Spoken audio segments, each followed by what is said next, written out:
What is going? Oh my god, my voice just cracked in the beginning of the show. That's it. We're losing. We're done. It's over, guys. We lost the match.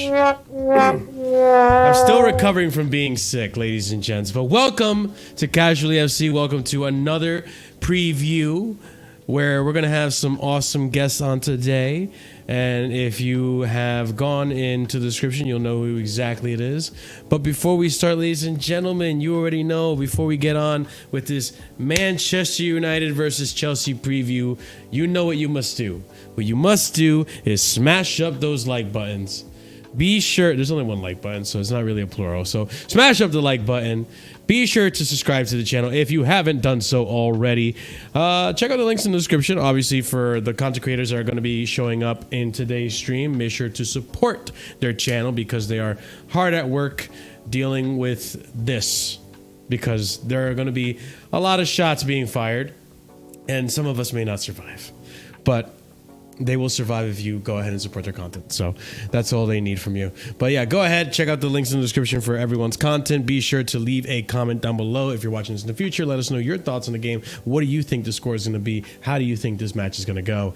And last but not least, be sure to check out our memberships because we have 4 different tiers starting at 99p.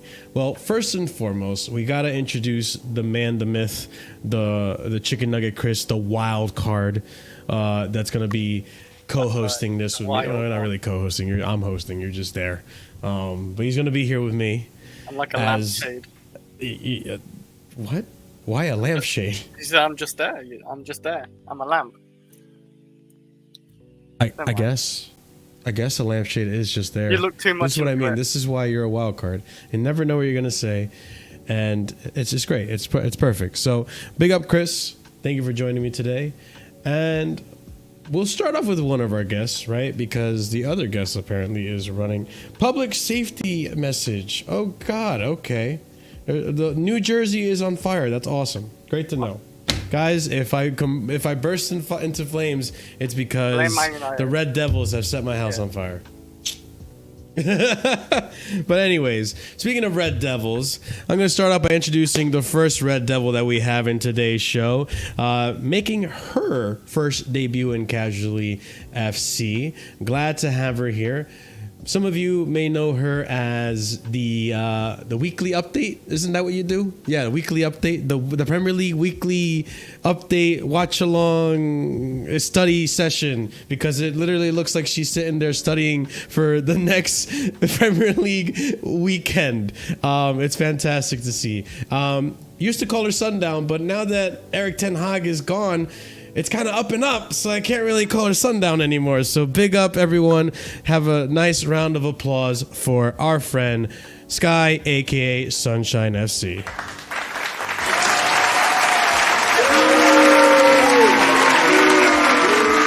I had to throw some booze in there because obviously we can't be too nice to you. Yeah. I've been forced to be here on the stream against my will, so against your will. Oh my God. No, but seriously, thanks for having me. I'm excited to talk to football and chit chat with you guys. It should be fun.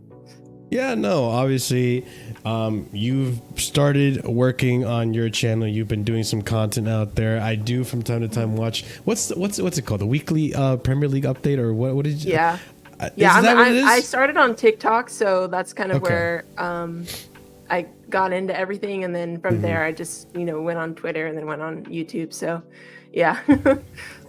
Oh God, I'm trying not to die. Okay. Oh my gosh. Starting off great. Yeah, this is what Casually FC is all about. Gonna catch on fire and drown. Please don't. Yeah, wow, that'd be really talented of me if I did that. But so okay. We're waiting for our other guest to get here at some point. Don't know where the fuck he is, but he'll show up. I know he will. Okay. Else I will grill him on American Waffle. But let's start off with, I guess, the biggest elephant in the room, which I haven't gotten your opinion about. I would like to know, how do you feel now that the burden of Erik ten Hag has been lifted off your shoulders? I feel feels fantastic. Nice, doesn't it? Feels nice, yes. Right? That's what I felt like with Poch last season, but yours is a lot worse because yours lasted almost 3 seasons.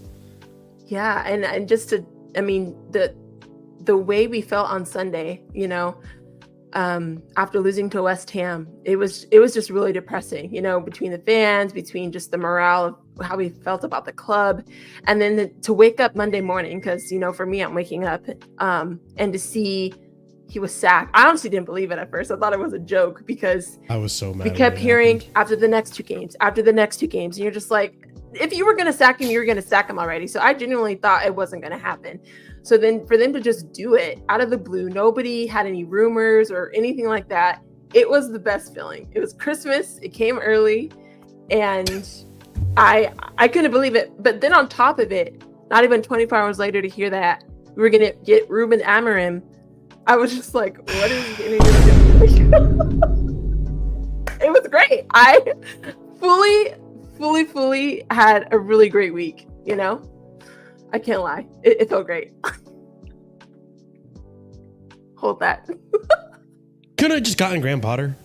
Like, why you gotta go all fancy and get like Hold that. A good manager? Southgate. Southgate. Yeah. Oh, Could my not God. believe it. Well, obviously, you're not the only one I'm going to be asking this question, because Wallahi, the guy that I'm going to ask the next question to, just got here. Yay! Obviously, the man, the myth that we all know, the leader of the Ten Hag Crash Out gang, the man that you already know every single day. Every fucking time! Every fucking time! Get Ten Hag out. Is that a video when his head was lost? That's a video I saw.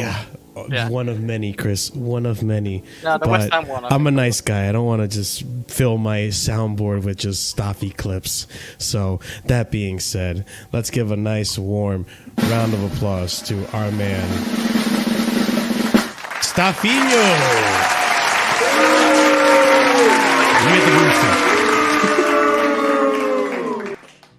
You know what? There's not going to be a lot of these sound bites no more. It's gonna be positive ones. It's gonna be like, oh, 3-1, we're cooking Chelsea. Oh, we're winning. I swear to God, no, you guys aren't gonna cook this. That. Not yet. That's old stuff. Wait till Amren. No, I don't have to wait. No, you do have to wait, all right? Because it's still rude at the helm, and I don't think. Yeah, it's gonna be. You know those boos you gave me? It's gonna be rude. Rude. It might be. We'll discuss the game, but Staffy, my man, glad to have you back on the channel. It's been a long time since we've had this conversation, this one-on-one. Usually, we're just waffling and bantering and roasting each other on American Waffle. Which, ladies and gents, if you haven't been watching American Waffle, there's an actual playlist on my main channel that has every single episode on there. I made it so easy for you, and you can even just click on Staffy's link down below. It's so easy for you to just go watch American Waffle. We have Sunshine in the chat. Staffy's there all the time. I'm there, and it is prime content. So big up to Staffy, obviously, for American Waffle. But now we're here. We're one-on-one, and I'm going to ask you the same exact question that I just asked Sunshine. And I can't even call her Sundown anymore because things are up and up, like I said. My man, how do you feel now that the burden of the Ten Hag ghost has left your presence? I feel younger, man. No, I'm not going to lie to you. I feel younger. Man, drink from the fountain of youth, he said. A weight has been lifted. Bro, look at Sunshine, bro. Sunshine looks 10 years younger since Ten Hag left. I don't remember the last time I saw her smile. It's true. So it feels great. I said this on my channel. I said I've never been to jail, but I'm pretty sure this is the closest it feels to being released from jail. I'm sure. Like, I don't know what it is. It has to be. Because, bro, I'll never forget that day. I woke up and I'm like, see the screenshot that one of my friends sent me. I usually check Twitter first. I usually check WhatsApp first. I usually check like a lot of things when I wake up just to catch up on news. Let's just see this friend will message me, and I never opened my text messages first. I was like, let me fucking open it. And it says something about Ruud van Nistelrooy being the caretaker. And I'm like, what's this waffle, bro? And I'm like, in my head, I'm like, yeah, they're probably speculating again that if Ten Hag gets sacked, he's going to be the man in charge. I'm like, bro, I don't give a fuck. So I read it. I just don't understand it. Like, in my head hasn't comprehended yet that means he's sacked. Then I go on Twitter and everyone's talking about it. I was like, am I tripping? Is he finally gone? And no, I had no, bro, I didn't think for one bit he was going to get sacked after that West Ham game. I was hoping, I just didn't think he would. I went to bed. The last tweet I had was, you know, that famous tweet where it says, there's that one girl that tweeted, like, I think it was in 2019. She tweeted, guys want one thing and it's fucking disgusting. So I quote tweeted that with the Sky Sports picture of Ten Hag getting sacked. And I just went to bed. And I woke up and I saw the yellow thing when I woke up. I'm like, bro, I manifested it from last night. That's crazy. You did manifest it. Exact word. So, bro, it's amazing, bro. I couldn't wait for this guy to leave. As I said, I've never hated a manager more than him. I've generally never hated anyone associated with United more than Ten Hag. I really, I can't think of anyone. Probably Di Maria here. That's it. Banter aside, I could totally understand that. Like, because it's one thing, the performances on the pitch is one thing.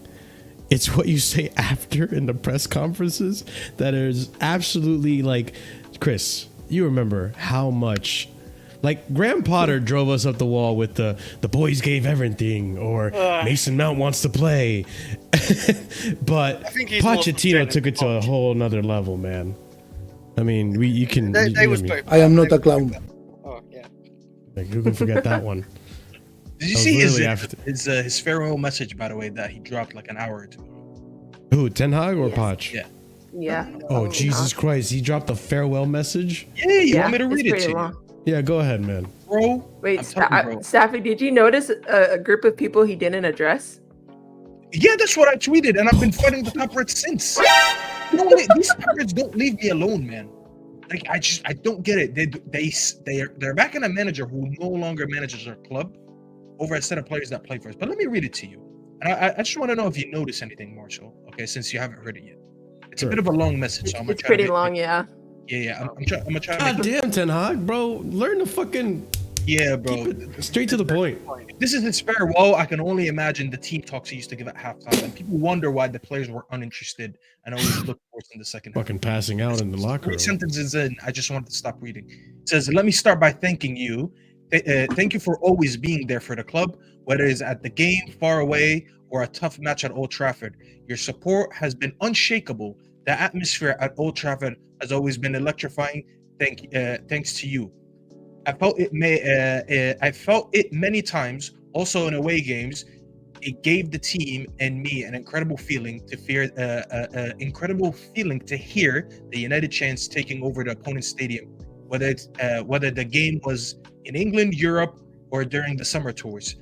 I always enjoyed meeting Manchester United fans throughout the world, walking the streets and being able to chat with fans in England, Europe, Asia, Australia, or the USA. You inspired me and radiated a strong sense of unity.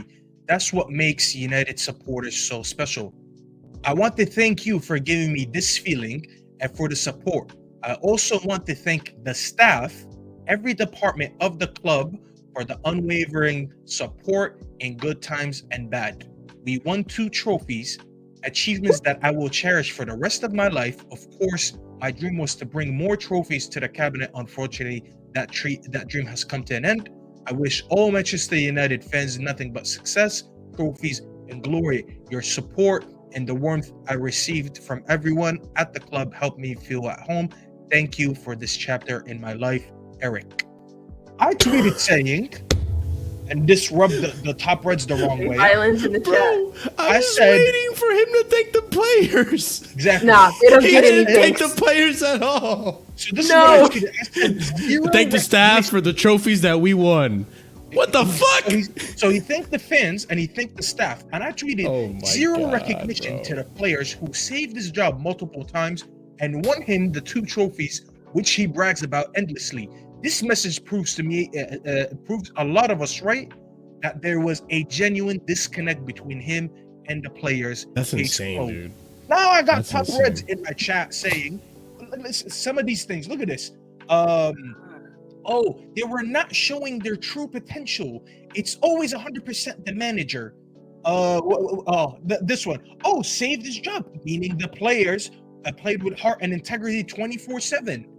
Bro, the fact that he said 0 things about the players just shows me what I knew about this guy. There is a reason why the minute this guy left, we look like prime Barcelona playing against Leicester. because we were shit against these oppositions for 2 years. These guys couldn't wait for this guy to leave, bro.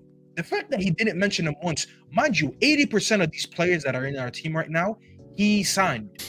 Yeah. He signed 80% of them. So this is how you thank him for coming into this club and leaving wherever clubs they were playing. You didn't even thank Anthony, bro. Bro, and by the way, I don't think you know this, but there's a bunch of players that didn't even tweet or post anything on Instagram for him. Casemiro didn't. Rashford didn't. A lot of players. There's a few of them that did. Martinez did. What's his name? Bruno did. Hoyland did. Yeah, so there's players that didn't say anything to him, and I'm not surprised. Why do you think Rashford didn't tweet anything? Rashford loves to tweet all the time and post Instagram posts. Why do you think he didn't thank him? I swear Rashford thanked every manager. No, it's like what Scott's saying, man. It's like what Scott's saying. He does that thing that people in uni do where they hit the word limit on assignments, just typing random shit. Like, bro, you could have taken out like a good chunk of the fan thanking and just put the players in there. But no, I was like, I'm going to just elongate the fan part and then I'll put the little part for the staff. And then like, that's it. My word limit's done. Like, it's actually crazy to hear this. This guy was so delusional. That's why I hope when Ancelotti gets sacked, he goes to Real Madrid.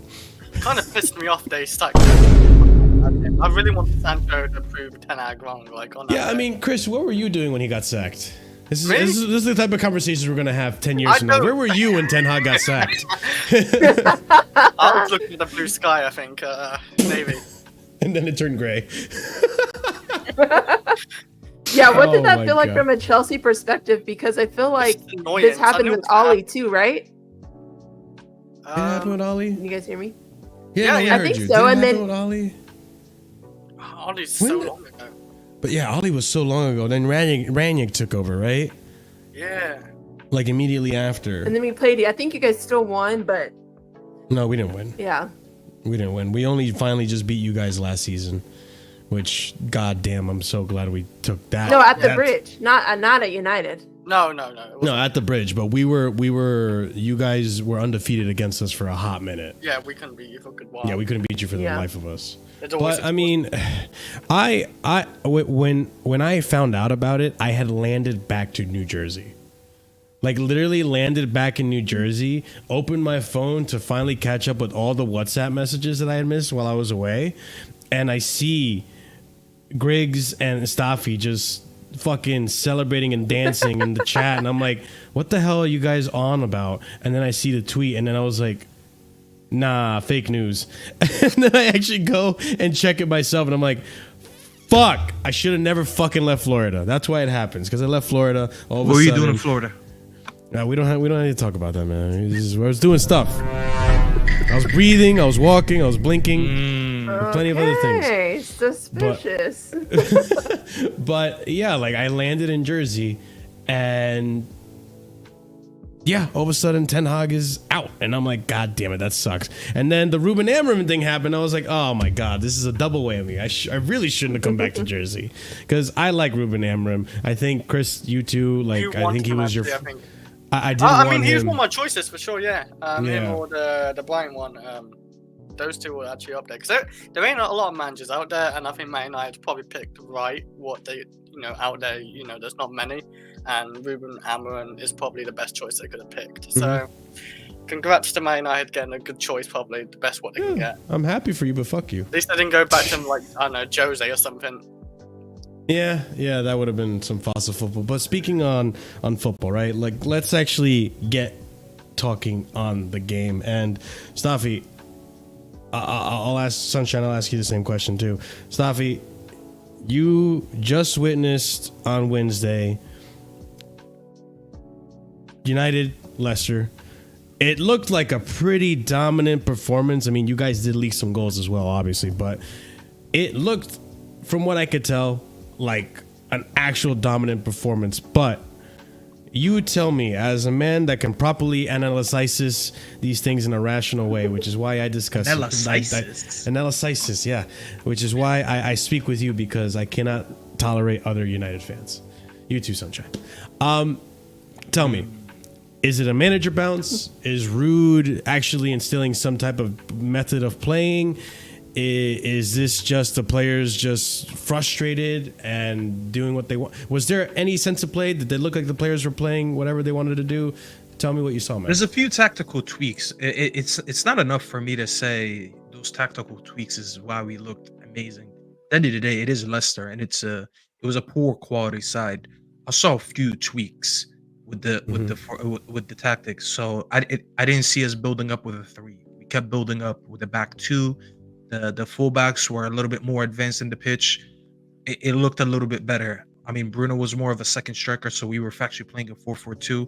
Obviously, you got more legs in the midfield when Ugarte was playing, so that midfield looked a little bit more intense, a little bit more ferocious than when we play, obviously, Eriksen or even Maino, because they're not really that aggressive like Ugarte and Casemiro was. The counter press was very good. Our positioning on the pitch, on and off the ball, was good. I know we leaked 2 goals, but technically both of them were set pieces. Like one of them was from a punch from Bayender that didn't get cleared all the way, and the other one, it was like more of like an unconvincing clearance from Casemiro that hit Dalot and just fell to the striker. So both of them are a bit fluky goals. Like that goal that the guy scored, El Khenous, that first goal, he's never scoring a goal like that in his life again. He hit it first time, hit the post, went all the way on the line to the other post. It was like legit FIFA goal when it hits both posts and either goes in or goes out. So they're probably not scoring these goals again. But I will put it more on the manager bounce because I didn't see a lot of change. Personnel as an example, Rashford still played on the right, Garnacho still played on the left. The ball was predominantly on the left versus I feel like Rashford could just smoke a shisha during the game because the ball will never go down his side anymore. He just chills there, bro. They don't even force the ball down his side no more. I don't know why he's there. Like play the ball down to his side. The personnel, as I said, didn't really change a lot. The back line, it was the same thing. The only difference is Mazraoui is gonna start versus you guys than during the week. But it's more because of his heart condition. So I don't think they're gonna force him to play a lot of football after the thing that he just had going on. But it was more of the same. Did Mazraoui play against Leicester? He came on. He subbed in, yeah. So he didn't start. He doesn't start 2 games in a week no more. Oh, but he can come in as a sub and start the next one. No, he'll start against you guys. I just don't think okay. They'll play him 90 minutes, 2 games a week. I don't think it would be the smartest thing for someone who had a cardiac issue. So other than that, it was more of the same personnel. It's very similar styles. But as I said, it was more of the bounce back, bro. I feel like the players just needed to hear a different voice, just needed a little bit of like more lenient instructions. Like, all of a sudden, my fullbacks can press with the rest. Like I used to always complain about how deep our back line is versus the rest of the press. Like, is it a coincidence that I didn't see gaps in the midfield? Is it a coincidence that Casemiro all of a sudden is actually playing in the final third and taking shots? Like, there's certain things that I saw that, like, I don't think you need a world-class manager to get these things out of. Like, I didn't see anything different than most players other than they just look like they played with a little bit more freedom. When we had them on the ropes for like a good 20 minutes in the second half, when we were already up like 5-2, it was reminiscing of the old United. And people start saying, oh, you're saying you're back. And I'm like, I'm not saying we're back, but this is the United I know. Whether we used to win or not, this is the United I knew at Old Trafford when you're winning. And basically, bro, like that Stretford end sucks you in when the game is that intense. Like, I've been there. I know how the atmosphere is. And Leicester were on the ropes because our players just kept going back and back and back, and they kept attacking. Even our subs, and I'm gonna pass obviously the mic to Sancha because I spoke a lot. Even our subs when they came on, like look at Ahmad when he came on. Ahmad looked so fucking happy. He was laughing, he was clapping, bro. His smile was ear to ear, and people would be like, and I swear, bro, and it's just crazy to me because like, how can another manager bench him 3 games and when he brings him on, he looks so pissed? And another manager who also benches him but brings him on for 30 minutes and he looks so excited to come on. He comes on, by the way, and he doesn't look like he's upset. He doesn't look like he's pissed he didn't start. He's playing those last 30 minutes like he started the game. It's like we're still 0-0. He's trying and he's attacking and he's crossing the ball. Did a bicycle kick. He's trying bicycle kicks. He was doing everything, bro. It's like it was like 0-0 and we still need a goal. All of them, the freedom to express themselves, I didn't see any of this under Ten Hag. And that's what I have to put that down to the mental aspect, which is just, it's the manager bounce, honestly. Yeah, Sunshine, what do you think? Do you agree with the analysis? Yeah, I mean, I agree with... Yeah, no, absolutely. I agree. And it's funny because watching that game, you didn't realize how deprived you were of just basic football right? Yeah. And then you watch this, and I'm seeing them, passing well, and shout out to Falls. He's like, we're seeing triangles again. We're seeing all these things that you typically would see when you watch a decent side, especially football in the Premier League, right? But we were so deprived of just common sense when it came to football that seeing it on display versus Leicester was just we felt it. It was like a weight lifted off of the fans. It was a weight lifted off clearly of the players to play. And I kind of feel like that's what RUUD told them to do. Is like, you're Manchester United, you're at Old Trafford, you're here. So obviously you're good enough. Just play football. Sorry, I'm trying not to laugh because it just sounds like Frank Lampard. Sorry, go ahead. Sunshine, isn't it surprising how they look like they just remembered how to play football? Like all of a sudden, these players actually aren't as crap as we thought. Yes. Especially Casemiro. Like for me, seeing Casemiro like that, I was just like the shackles came off of him. I was actually going to ask you this, Sunshine. We'll start with you, obviously. I was going to ask you. I know it's one game. It's so hard to determine this off of one game, but Staffy, you know how I feel about Casemiro, but you know how I feel about Casemiro. Yeah, I know I got the clip. Off of this one game, how do you feel? Do you feel like there's any players that now you've kind of turned your head to and you're like, wait a minute, I thought you were shit? Like obviously you just mentioned Casemiro.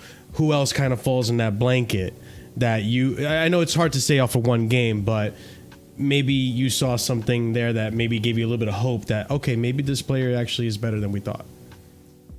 You want to go first, Sunshine? Yeah, here's the thing, okay? I'm just going to tell you right now, I still don't trust this front line, okay? I'm not going to get delusional and say all of a sudden we're going to be cooking and scoring like 4 to 5 goals a game. That's unrealistic. But I can say that maybe the midfield especially might perform a bit better because maybe Bruno will reel it in a little bit more. And I would say maybe when Ammen gets in, I'll feel a little bit more confident about how Rashford's going to play, maybe how Garnacho's going to play.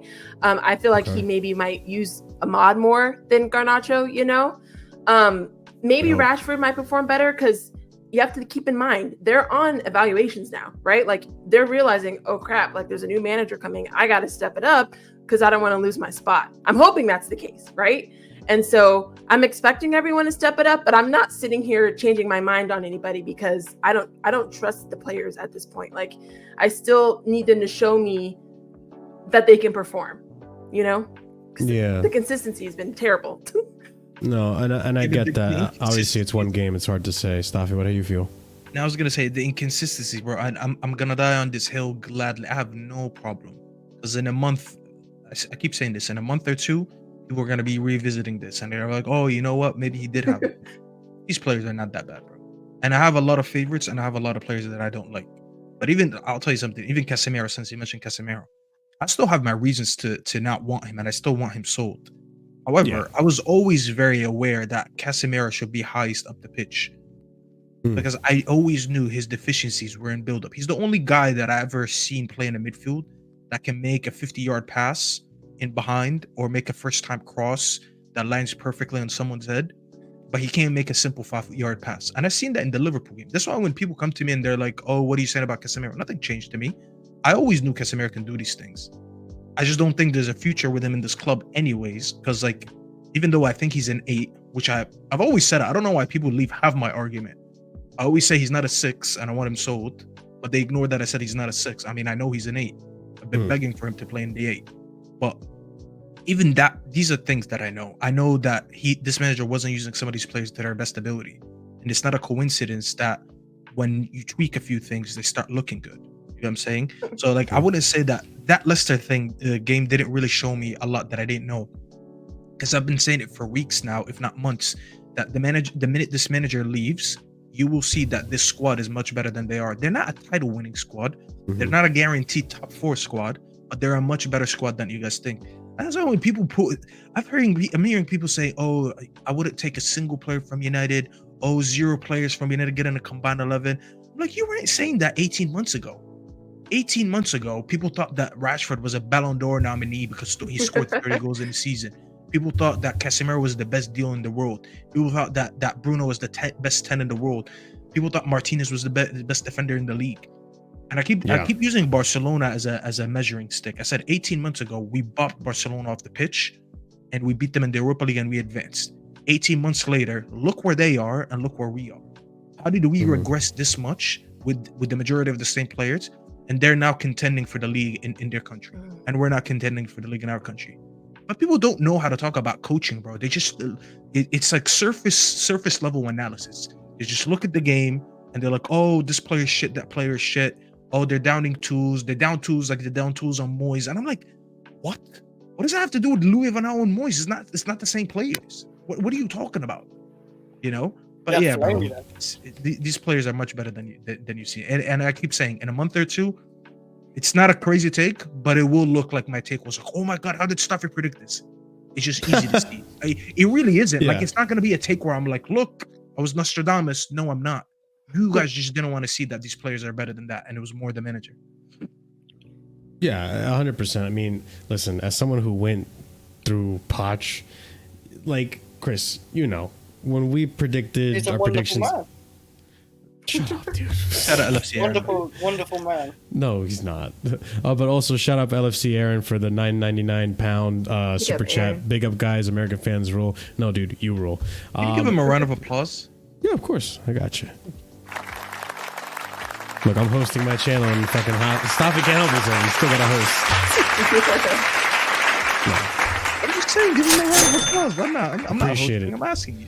No, of course. I wanted to, but I was like, I thought about it too much. But yeah, Poch, like when we got all these players and all these talented players in the team, like I originally looked at this team and I was like, okay, I feel like we have a team based on the preseason that we saw as well. I feel like we have a team that could potentially be in top 4, but because of lack of inexperience, I'm willing to say that they are going to finish around 6. And mind you, we did finish 6, but there's context to it. And the context to it was that we were absolutely dog shit and hogwash for so much of the first half of that season that it was just remarkable to see how Pochettino was pulling off these defeats against teams that you're expecting to beat. Like the one that sticks out is obviously going to be the Middlesbrough in the FA Cup. Was it the FA Cup or the Carabao Cup? I can't remember. I think it was the FA Cup.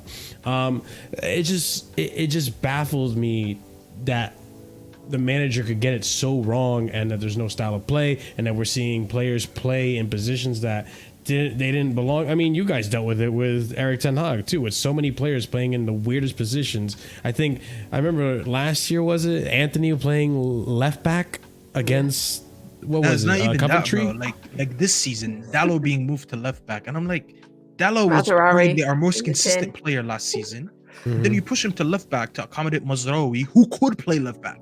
And I'm like, but why would you do that? Like, if you had to shoehorn one of them, shoehorn the guy that just arrived, not the guy who's been our best performing player all season in his natural position. It's just weird things, bro, that I always see. Like, it just didn't make sense from this guy. Yeah, and JC said it. 32 games.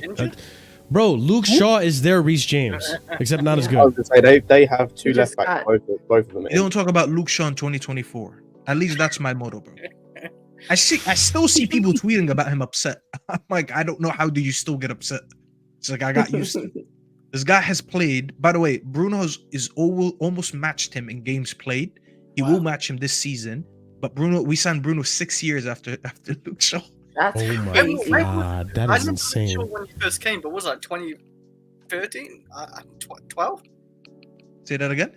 When did Luke Shaw come? 2012? He's been there 10 years. 14. Oh my God.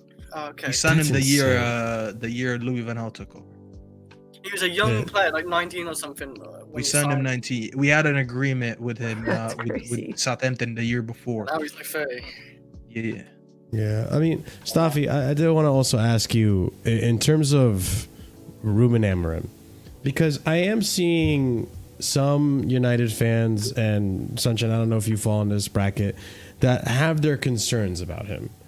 And I kind of wanted to ask what those concerns are. And if you want to throw in like what the pros are, you feel free, both of you, to do so.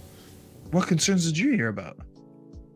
I think the major concern I hear is that he seems to have a very similar approach to football like Erik ten Hag.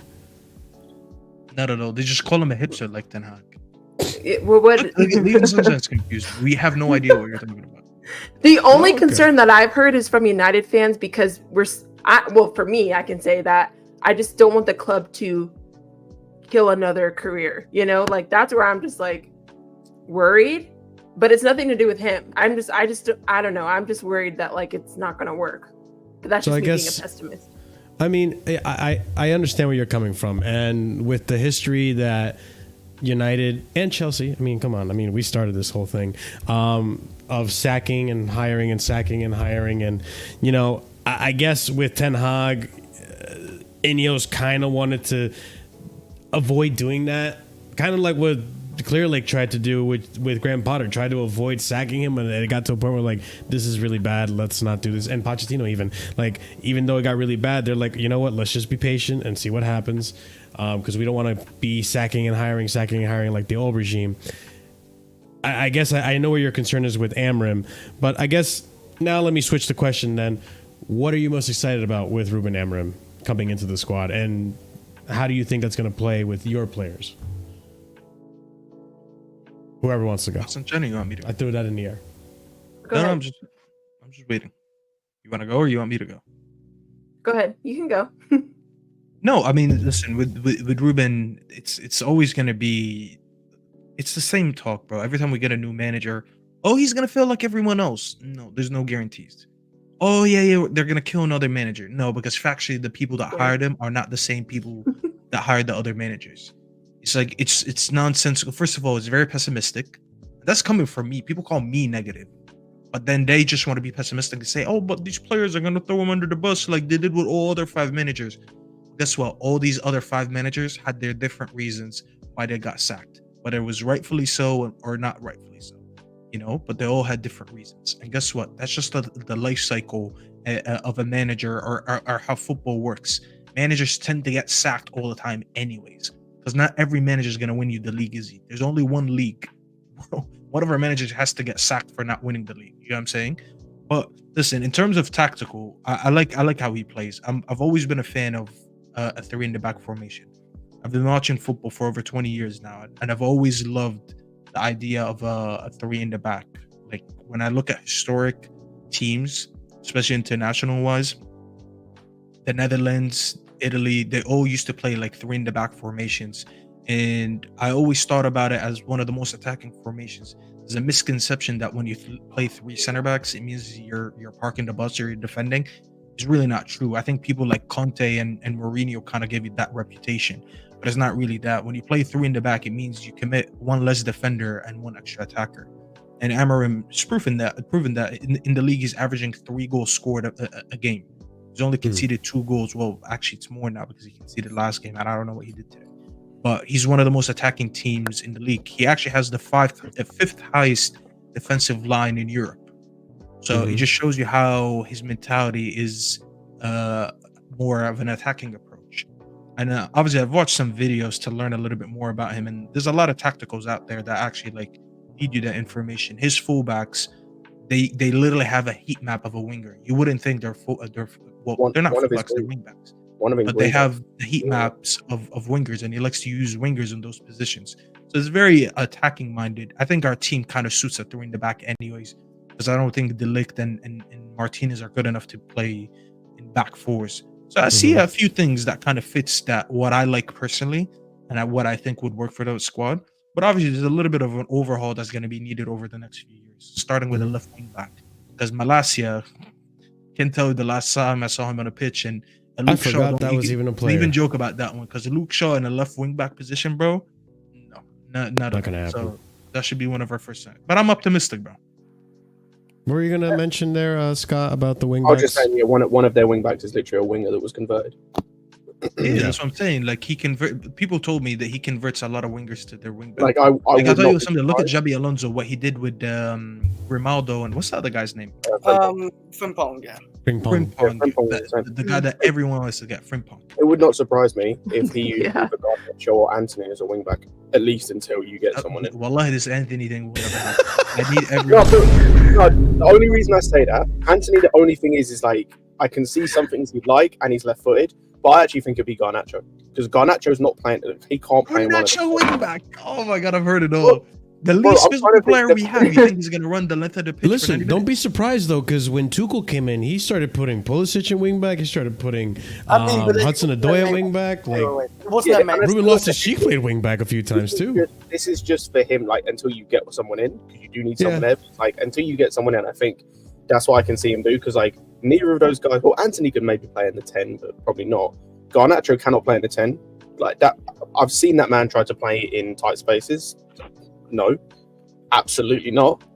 So, like, where else are you going to play? Should be the most concerned about a position in this team because there's not a single position that fits him. He's not a 9, he's not a 10, and he's not a wing back.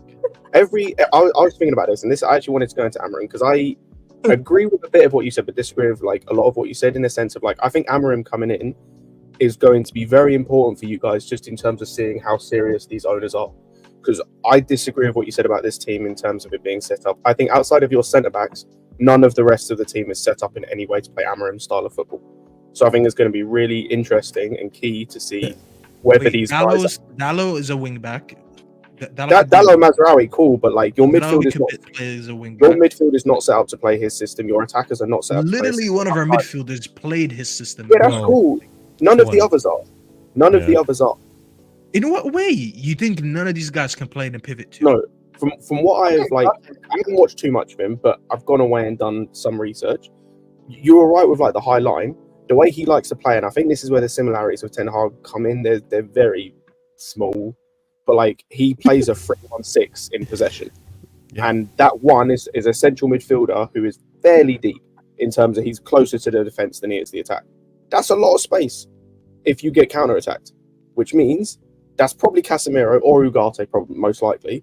That means whoever the other centre mid is, who is joining the attack, also has to be able to cover a lot of ground. You have one midfielder, I think, who can do that. Actually, two, but one of them is injured. If I remember correctly, because Eriksen doesn't suit this team. You can't play Casemiro and Ugarte at the same time if you want to play his style of football, in my opinion. And then you've got Mainu, who I think has to play 90% of the games, unless Mount can stay fit. So I could be wrong about this, right? Because it's been a while since I've done my research on Amorim. It was when I was interested in him when we had sacked Poch, and when I was actually looking forward to Poch getting sacked, I was looking for what replacement manager, and Amorim was one of them. I recall Amorim being similar to Tuchel in the sense that I don't even know if he'll come in and just bring in what he did at Sporting and implement it to United. He will. I think he is one of those that is a student of the game. He'll find a formation which best suits all your players and drill it into them and eventually perfect it, which is kind of what he did at Sporting, I think, to a certain extent early onset. Let me debunk that, and I'll tell you why. It's actually very easy. One of the reasons he didn't go to Liverpool is because Liverpool didn't think the way he plays, which is 3 in the back, suits the players that he has, and he was persistent to come in and play his style, so they both agreed that they're not a good match for each other. Also, if that was the case, he would have been the Liverpool manager now. Also, I think it's a better idea. Even if it's to his detriment initially, I think it's better for him to play his system from the off. Yeah. Like from a sense of like, number one, you root out the people in this team who aren't good enough, and there is a long list, in my opinion, as I've mentioned some of them. But also then you start to see the pieces of where it needs to be improved. This is also the issue Ten Hag had, among others, because he came in and played the system that fitted the team and never moved on. Never attempted to move on. He never came in and played the system he had at Ajax at any point. He flip-flopped in systems a lot, which was his downfall. Yeah, I mean, we saw what happened first season Ten Hag versus second, and then the third one. Like, there was you could take the manager out, and you would think it's 3 different managers with the way you guys played this season versus last season versus the season before. Like, it was very strange. But I mean, going on to the Amorim thing, Sunshine. Wait, Marshall, before you continue, my bad. I have to go though because I'm out of time. But listen, love for having me. Big up Sunshine. Big up everyone. What's your prediction before you go? What's your prediction? 3-2 United. Wait, 3-2. You're scoring 3 goals. Allow me to back my with your attack. You're scoring 3 goals. With your defense. I need Sanchez to. See what they're trying to do.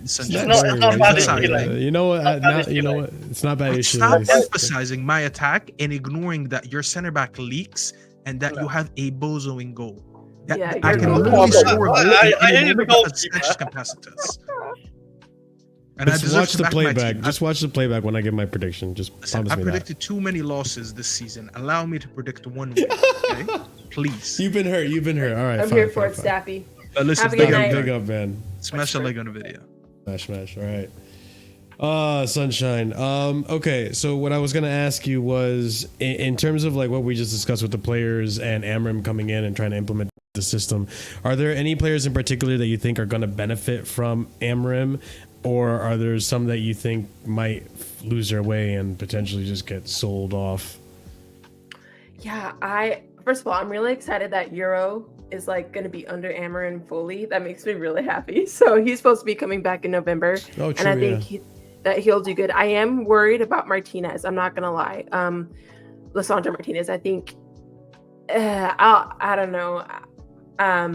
We'll see how it goes. I feel like, I don't know if this style suits him, and he hasn't been having the best season already. So we'll see how it goes. Dalot 2.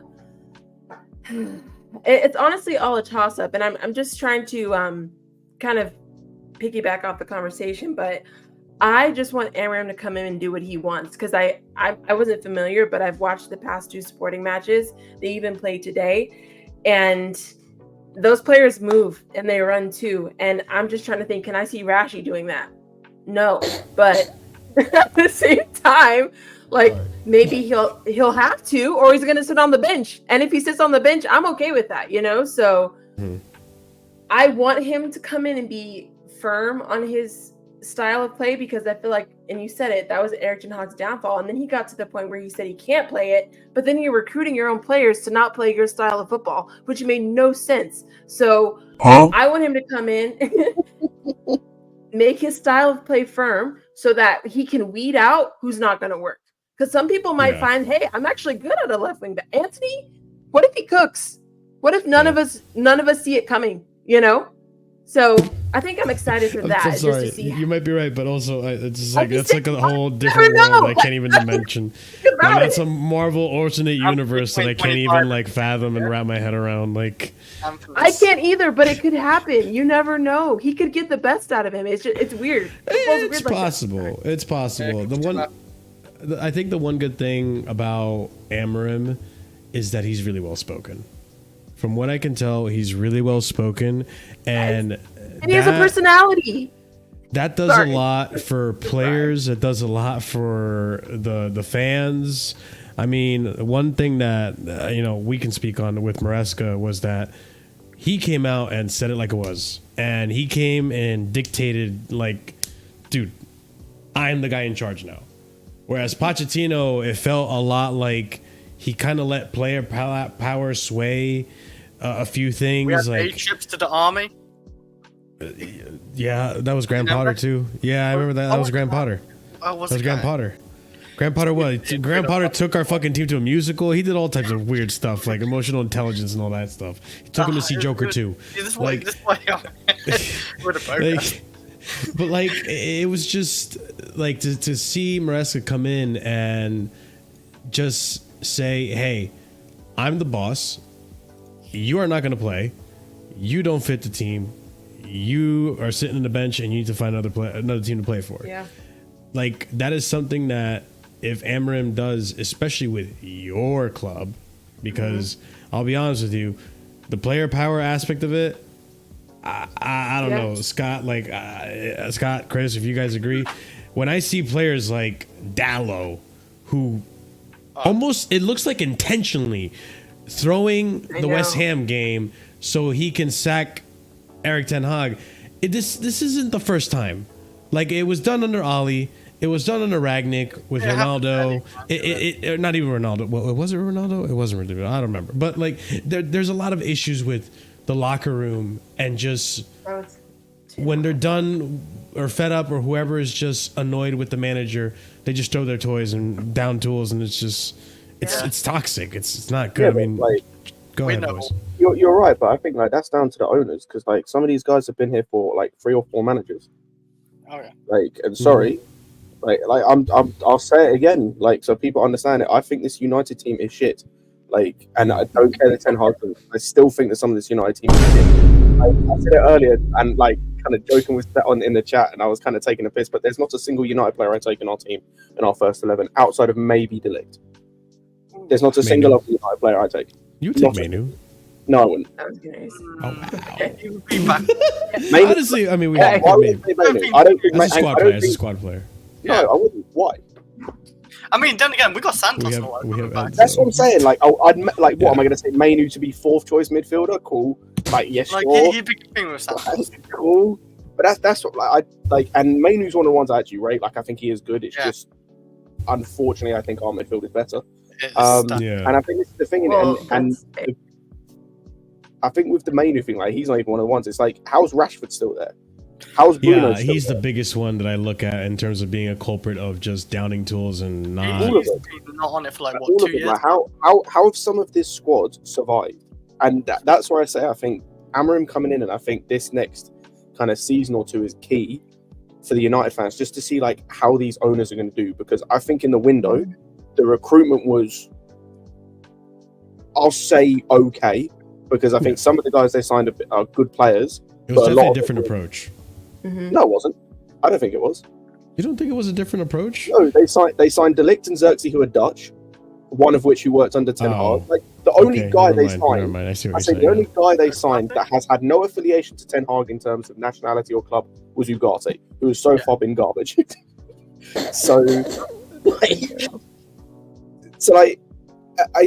think there's more to come potentially, but I think that's going to be here. Like if they back Amorim and get rid of your Rashfords or Antony's and these, like if they get rid of them and actually get guys in who are going to help Amorim and back him properly, then this will be successful. But if they're going to do their usual like the same what they just did the last window, then it's going to make no difference.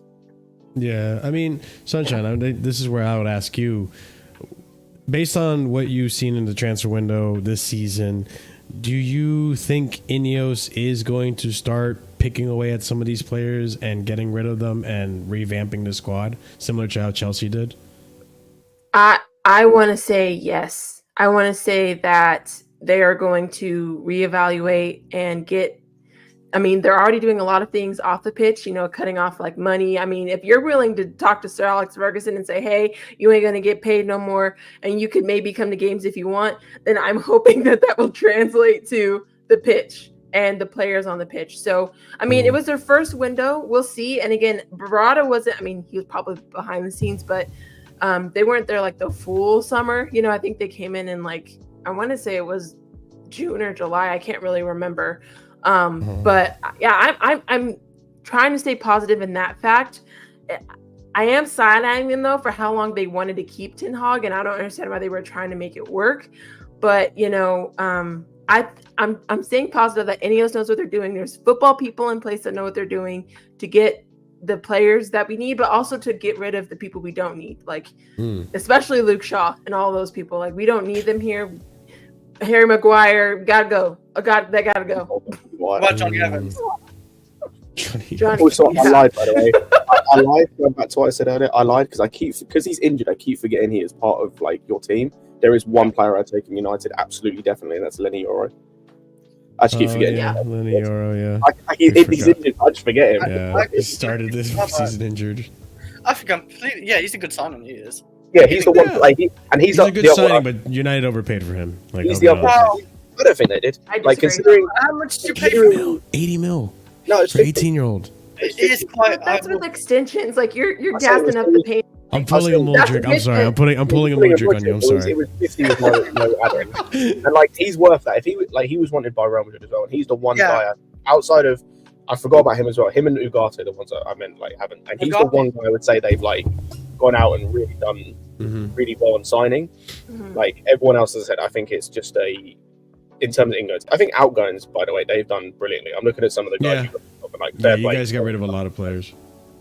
Yeah, I sure hope. For your sake, Jadon Sancho's actually ill and he's not playing hooky because. He's on loan anyways. He can't play against. Well, I know he can't play, but still, it's kind of weird that Maresca came out and said something and then he's sick all of a sudden. I gave me PTSD. I can't lie. Oh yeah, he was sick for the Newcastle. Oh boy.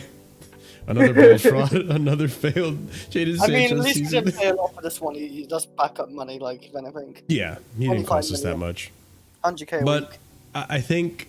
I think let's actually talk on the game, and obviously seeing as we had 2 United reps here, it was always interesting to pick away at your brains and kind of figure out where you guys are at and where your club is at and where you think you're going to approach it. But now it's time to bring it back to Chelsea, because this is a Chelsea channel after all.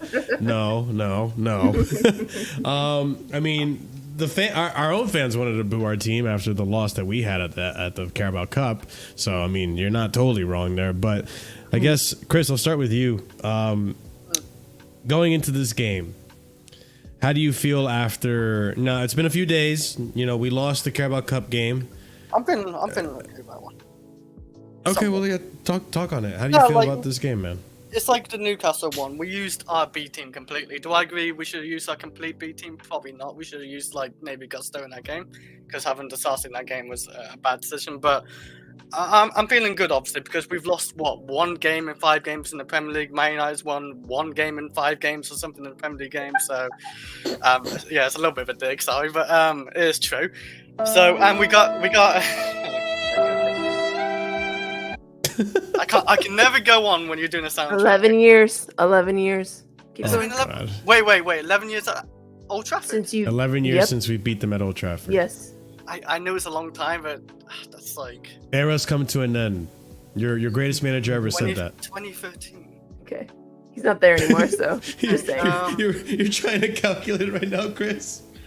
That took me off of guard. I thought it was like 7 years or something like that. No, it's been 11 years. It's been a long time since. It is a long time, but like I know that's gonna play a account to it. I don't think we'll lose this game no matter what. At worst, maybe we'll draw it, but like I think with bringing back Reece James, he's looking strong. And then what I say about Reece James, when Reece James comes back, it doesn't take him long to like recover how good he is. Like that game against Newcastle, I thought he's unreal. Like for his second game in, 90 minutes played at left back. Yeah, he played left back and then he had to invert to, well, not invert, but change to the right back at the end of like the second half, right? But he had 3 important like clearances in that game, and he did a really good ball as well to Madueke, where Madueke had an awful touch. But yeah, he's looking strong as ever. And you know what, Colwill, I think he's looking solid this season. Staffy talked about our defense and all that, but like our defense ain't bad as Chile and Disasi and did you know about those 2 are not our main defenders. Sorry. Pardon? Sorry to interrupt. On our defence, us and United have conceded the same amount of goals this season in the league. Really? Are they really? Yeah. Nah, that's. Yeah. I mean, we have conceded a few goals. I thought we conceded a little bit less. Okay. I trust Scott. You can also check the facts. I checked this earlier that United have scored 8 goals, which is the 3rd lowest in the league. Yeah. Their scoring has been pretty. That I do. Yeah, it's really bad. Because they have like Rashford and Garnacho. Shit, he's right. Yeah, I will say. That's the Villa too. Jesus Christ. Yeah, Arsenal aren't that far off either. Fucking A. No, yeah. I know. We haven't even conceded. Like, this is the thing. Our defense has been bad because we've conceded in like every game. Yeah. But like, we're not conceding too much. Like, I say we concede like 1 every game. Yeah. At least 1. But your goalie doesn't help that either. Oh no. It's lucky we got like Jackson this season. He scored 6 goals and 3 assists or something in the Premier League. Cole Palmer, I don't even know what goals and assists he's on now at this point. He's nominated again for 8. Player of the Month. 8 goals or? No, 8 G and A. I thought you had more than that. I thought you had 10 10 Was it 10? No, it might be 10. He's been scoring 10. It's 10 because he's got the most goal contribution. Yeah, look at us, man. Like green, you know, grey and red and green again. You can't even put us on the screen together. I know, I'm trying. You noticed that? I mean, you could. I had to really zoom there we out. go. Just minimize it a bit, you know? I was trying to zoom it in a little bit just so I can like see the numbers nice and clear, but fucking United always holding me back. This is going to be very important to us, like this game as well, to get the 3 points, because we're only 1 point behind Arsenal right now, and we're just trying to compete with them as well. It's 12. I was wrong. Shit. Wait, what's 12? Oh, it's 12. GNA. 7 goals, 5 assists. I mean, I remember the last game we played against Man United, he got a hat-trick and 2 goals in like 1 minute or something. Hat-trick in 20 minutes, I believe, right? A hat-trick in 20 minutes. Sunshine, you remember? Something like that. I'm trying to forget. I don't know what Man United's gonna do, but they need to try quiet Cole Palmer. If they don't quiet Cole Palmer, then it's gonna probably be over. I reckon they'll have a hard time keeping him out. But yeah, they gotta do what Liverpool did in a way, but I don't know if they can. Well, I mean, Scott, I was gonna ask you. I mean, after the game that we just had, how do you feel going into this? Confident. Why should I not feel confident? Yeah, no, like, I'm not worried. Like the only thing that worries me. To say you're not worried is crazy. Come on now. I'm not worried. The only thing that worries me is the fact is the bogey team thing. The fact we haven't won there in 11 years, 13 years, whatever. Yeah, it's a bogey ground. Like, yeah, that's for the only sure. thing that worries me. Like, So and that's is why that's why I think it could maybe be a draw. Because we just do some stupid foolishness in front of goal. Like, but I don't see us losing. Like, this may come back to bite me, and I understand that. And if it does, it does. Like, stop it! What are you doing? I'm just trying to. You're putting my club up on the screen. I'm trying to listen to Scott. I'm expressing why I'm not worried. Yeah, I'm not worried. Like, I'm not worried. Like, I have no reason to be worried. Like, even though our goalkeeper is a bozo, we do foolishness to the back sometimes. We've just talked about the fact that United's concede just the same amount of goals as us. So their defense clearly isn't that much better. In fact, it's not better. Like, it's not. And their attack sucks. So I'm not worried in that sense. Like, even if we concede a goal or two, right? Like, from a mistake, I'm not, like, we'll score, or we should score in this game. So as long as we score one, like, I don't see them. I'll give my score now. I think we win 3-1 because I don't see them scoring any more than one, unless we hand them like 3 goals on a platter. Like, I just don't see it happen. Our midfield is dominant. Our midfield was able to hang with Liverpool's midfield, which is arguably the best in the league. Like, there's no reason why our midfield shouldn't be able to handle their midfield comfortably. We've got Palmer, who is Palmer. Hopefully the wingers can carry on as they are, and hopefully as well in this game. And I think it will be a case of they'll have more joy in terms of there'll be 1v1 a lot more, because I don't think that United are going to have the ability to defend 2v1 out wide unless they drop their wingers back like really deep. So yeah, like for me, there's no reason why I shouldn't feel confident. The only 2 people in this team that give me pause are Gusto, who will start, and Sanchez. Those are the only 2 people that give me pause about why we won't. Wait, Gusto really? He has been terrible. He's not been good this season. I would say terrible. I haven't really watched you guys. He's been up mid. Yeah, he's terrible. He's been terrible. He was directly at fault for one of the goals we conceded against Liverpool. That's the only away game you've lost, right? So far? Yes. Yeah. Actually, it is. She did her homework. Yeah. Which I think in the Prem is a really good record to have. So I mean, for me, knowing that it is kind of daunting, but yeah. I was gonna say, why wouldn't Cucurella play that game though? I don't understand why. He's doing this weird thing where he does 2 right backs. Cucurella started in midweek. Like, I'd love it if Cucurella started instead of just invert and reach James stand back and defend. Yeah, like, I'd love that, but it won't happen.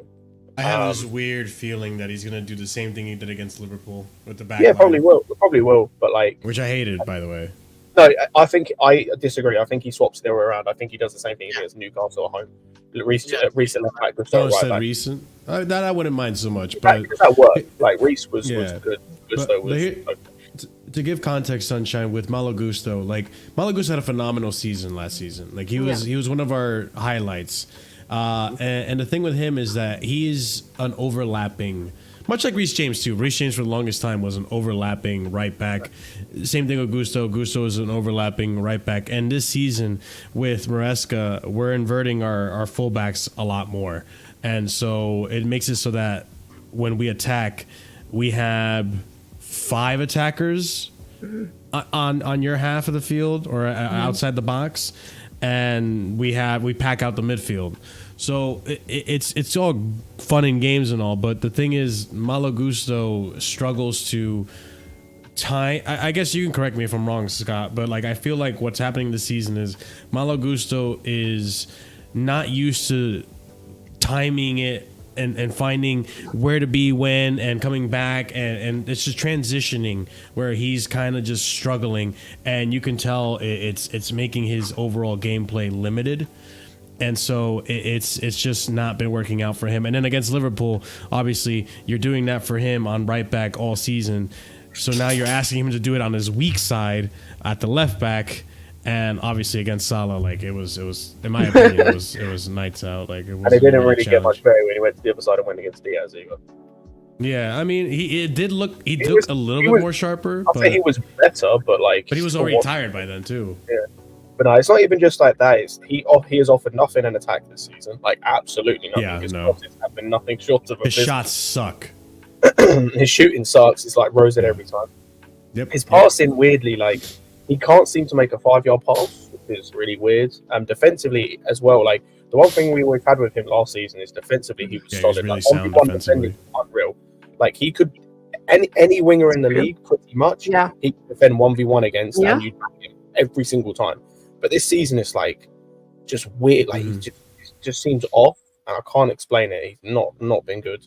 But yeah, as I said, outside of him and Sanchez, who is just a bozo, like a complete bozo. Yeah. Like there's nothing redeemable. He saves some shots, I suppose, but then we'll just give it to give you the ball again. Yeah, apart from those two, I'm confident. Like I said, there's no reason in my mind why we shouldn't win this game. Yeah, I think the biggest concern is your midfield, because your midfield is pretty solid, you know. And I feel like with the way that the way that our midfield has been, and just. We don't have Eric Ten Hag anymore, so that gives me some reprieve. And literally, I mean, someone in the chat said like, vibes is an answer, but I'm gonna be honest, that's what we have right now, because RUUD'S in there, Eric Ten Hag's not there. I'm being honest. No, that's what it is. But Lavia and Caicedo cooks. I'm sorry. Like, do you think he plays the same midfield in terms of RUUD'S that played against Leicester? That he played versus Leicester? Yes. I think so. I would be there's no way he could put Eriksen on. There's no way. Is Mainu injured? Yes. That's why he hasn't been playing. That's the one thing about Chelsea. We've got no. Scott, you're so evil. I didn't even realise. Like I genuinely didn't realise. Yeah. Chelsea ain't got no injuries. It's kind of. I say apart from Sancho, and he couldn't play anyway. So. I mean, that's not an injury. I mean, like. He got the virus or sickness or. Let's hope. Maybe it's quotation marks. He's about to go on a vacation. Watch.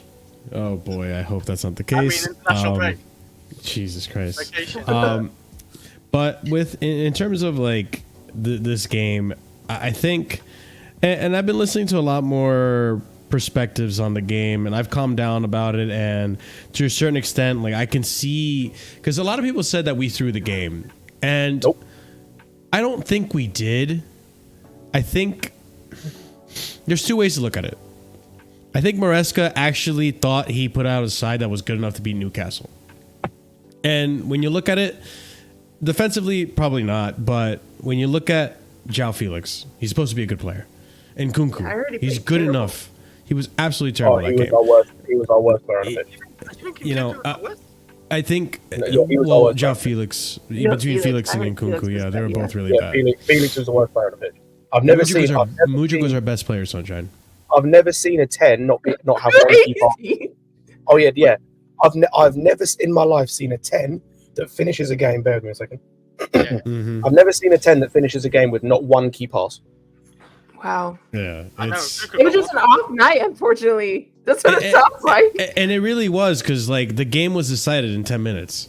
We conceded off of two absolutely ridiculous mistakes, and it was an own goal and a fucking stupid suicidal pass to Renato Vega. It's just it was not.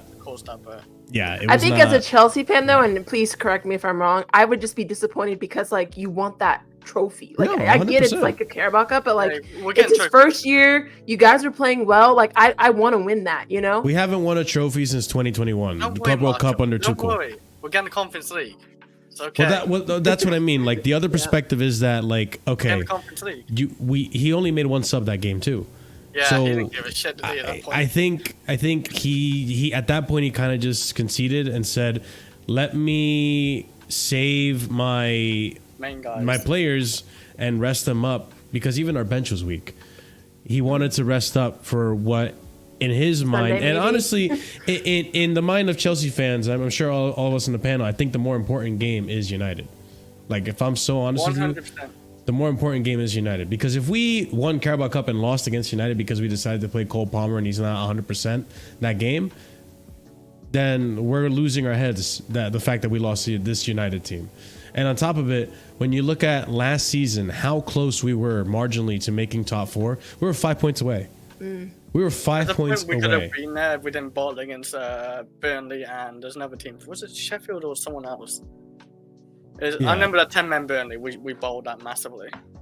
No, I mean, listen. You can watch the video yesterday. I criticized even in the Chelsea hour. I went hard on Maresca. I mean, Kai, you had excuses for Poch last season. Blaming all the players. I went hard on Maresca, but the point being is that now that I've calmed down and I've seen multiple perspectives on it. Now that I see it that way, I'm kind of thinking like, okay, fine. If we win against United and if we actually manage to defeat Arsenal, no one's really remembering this Carabao Cup. And I think this season, the biggest priority this season is we need to win Conference League. There's no way if we don't win Conference League, we're gonna be the mockery of London. Like it's just simple as. And we need to make top 4. And considering we were only 5 points away, all these points early onset, we need to take advantage of, especially considering that other teams are dropping points. Other teams are going through injuries. City could drop points. I mean, I'm just saying. No, you're right. You're right. I mean, they barely beat Southampton. Yeah. You know, like and they just lost to Tottenham, even though it was half a B team, half of a starting team. But regardless, it's still Tottenham. It's one of those that, okay, fine. As long as we're getting top 4, then I can be okay with not getting the Carabao Cup, even though I do want to win every single trophy available to us, but we might just not be there. And now that we see the B team, the squad depth isn't as good as we thought it was. They didn't step up when they needed to step up. So, time will tell. But going into the game, now it puts a lot more pressure into this game.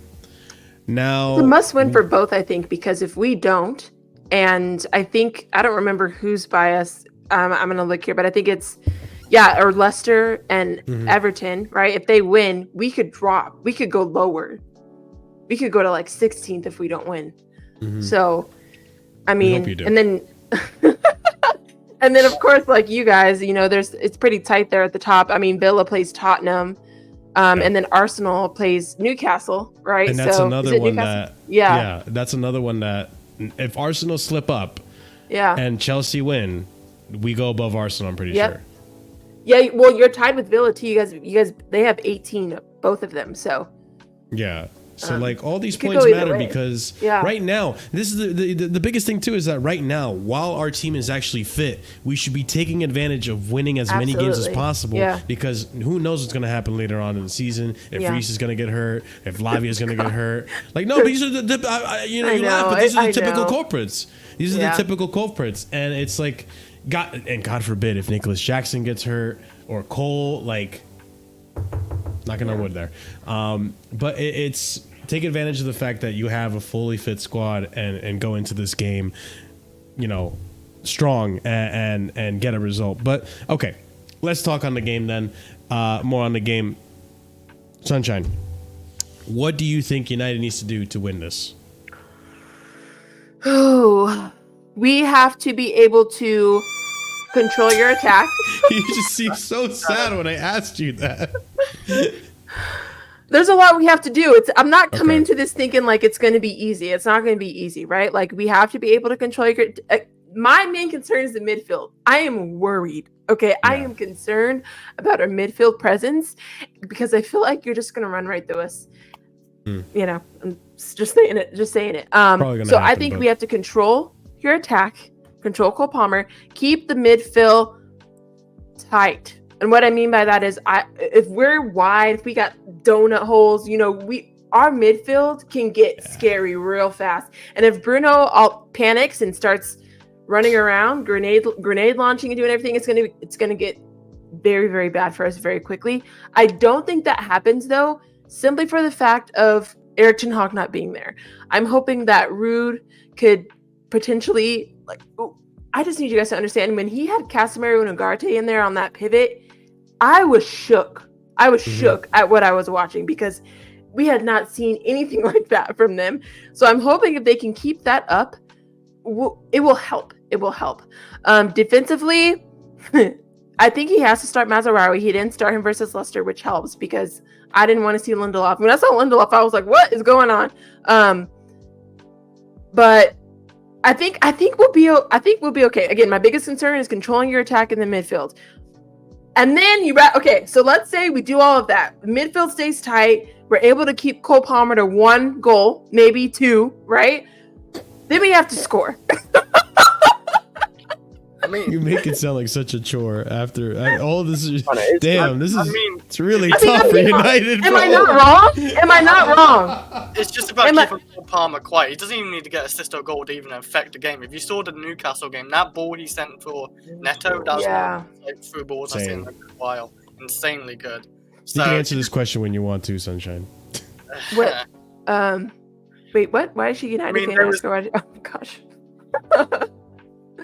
You can answer it because after that he'll understand. Well, you guys are going to probably be crazy, but I became a United fan. Every time I say this, people are just like, "What is wrong with you?" But it was after Ronaldo came back the second time. Yeah, I think that's reasonable. Yeah, I mean, I don't see what's so funny about that. Times instantly. I think it's reasonable. Yeah, exactly. Ronaldo's the reason a lot of people are United fans. They won't even tell you, but Ronaldo's a lot of the reason people are United fans. But it's just they make fun of me because like I came back when they were bad, not when he first initially came, you know? So I get that. I fell in love with football because that World Cup, and then I couldn't stop watching. But I had known of Ronaldo for a while. And I watched him more than anybody. I just never followed anything. So I was like, I'm just gonna keep watching him, and then then I was stuck. But I'm okay with it because I always say United chose me, and I'm glad to be here. So it's just been a little bit rough. But good for you. Good for you. Good for you for not being a flip flop and going to Man City or something like that. No. She's picked up on the rivalry too. It's great. Well, okay. So, did you want to continue your analysis of what you? Yeah, I would just say I just was saying now we have to score, right? And that to me is scary in itself. But the only thing that gives me some reprieve that we could potentially get 1 goal is your goalie. So I'm hoping that like he does something silly and Garnacho can get a goal in, or Xerxes has the time of his life. Like it sucks because I can't even tactically break it down. Like I just have to hope and wish that like someone's going to show up tomorrow or Sunday. And who's your attacking 3 going into this game? I would say I would want it to be Rashi, Xerxes, Garnacho, but I feel like he's going to put Højlund on instead of Xerxes. And I also wish we would play Ahmad, but I don't know because he didn't start him versus Leicester. So I don't know. I would think you put Ahmad, but I don't know. Yeah, it seems like you guys have a lot of work. But you know what? This is the thing though. Like this happened last season too, right? Where you guys were absolutely dog shit.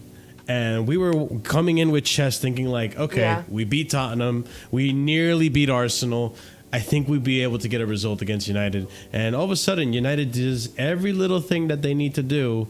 And they end up fucking destroying us. What was the score? 3-1, I think, at Trafford? Yeah. Or 4-1? Yeah. It was ridiculous, man. 3-1, I think it was 3. Yeah. And then again, we don't score McTominay, that. Man. Yeah, that's a... Yeah, so but for me, just so you guys know, like I'm expecting a draw. So okay. By the way, we'll ask you what the draw is in a minute. Go ahead. I had a little look. Why did you do that? I had a little look, by the way. The 8 goals they've scored, only 1 player has scored more than 1 goal this season for them. Rashford? In the league. Nope. Garnacho. Mm-hmm. Yeah. Oh, Jesus Christ. They've got 7 different goal scorers. Scott, we are in a -3 goal difference, okay? No, I know. It's really bad. Which is why, like, listen, I was thinking about inviting Griggs to the stream, but I was like, after what he said in the chat about the whole Rashford thing, I was like, I cannot listen to you with your attack propaganda right now. Like, United attack. But that's all we have. I need you guys to understand that is literally all we have right now is vibes and hoping for the best. Pochettino would have been a great fit for you guys. Too bad he's in our country now. But that's why I'm on being at Old Trafford, having Ruud, manager bounce. I'm banking on that helping and being like a 12th player on the pitch. I'm being really honest. It's not a bad shout at all, but also not being a bad shout. Ladies and gentlemen, we have been raided. Oh. Carefree Lewis G, my guy, thank you so much for the raid.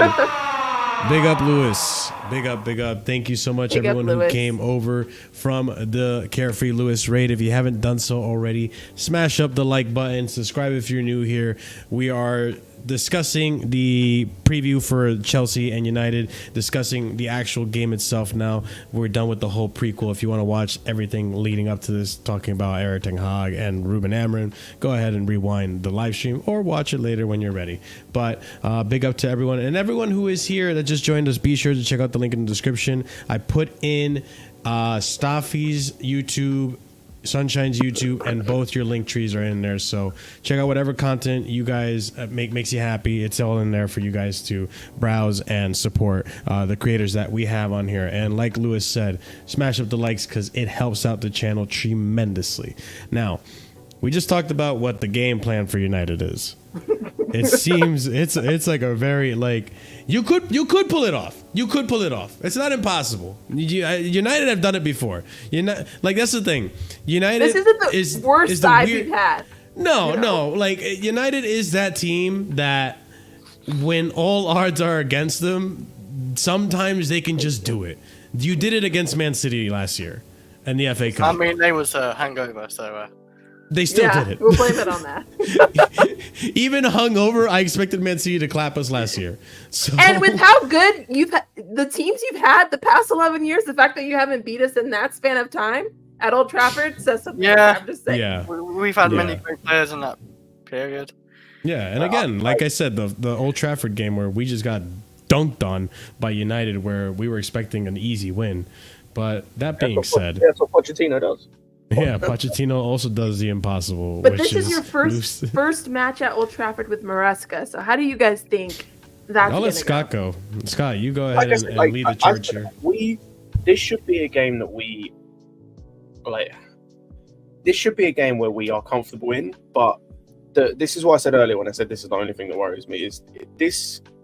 Us playing at Old Trafford has almost become like Tottenham playing against Chelsea. It's like it doesn't matter whether we're shit and Tottenham are great. It doesn't matter whatever. Like I think last season they were in the middle of a like an unbeaten run before they came to us. We were performing like crap, like we sucked, and we battered them.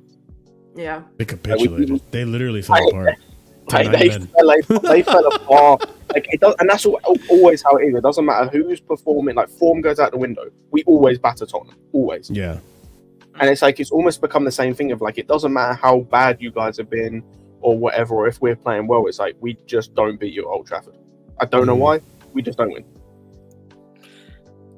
And like that's the only thing that gives me pause. Because like if you on paper, like in every way, shape or form you want to look at this, outside of it being played at Old Trafford, we should beat you every day. Regardless whether it's new manager bounce, whatever. But we just can't. We just can't. For whatever reason. It's infuriating. It's like infuriating. Like it makes my blood boil to hear it. That and especially like you know what really made my blood boil is when Erik ten Hag got sacked.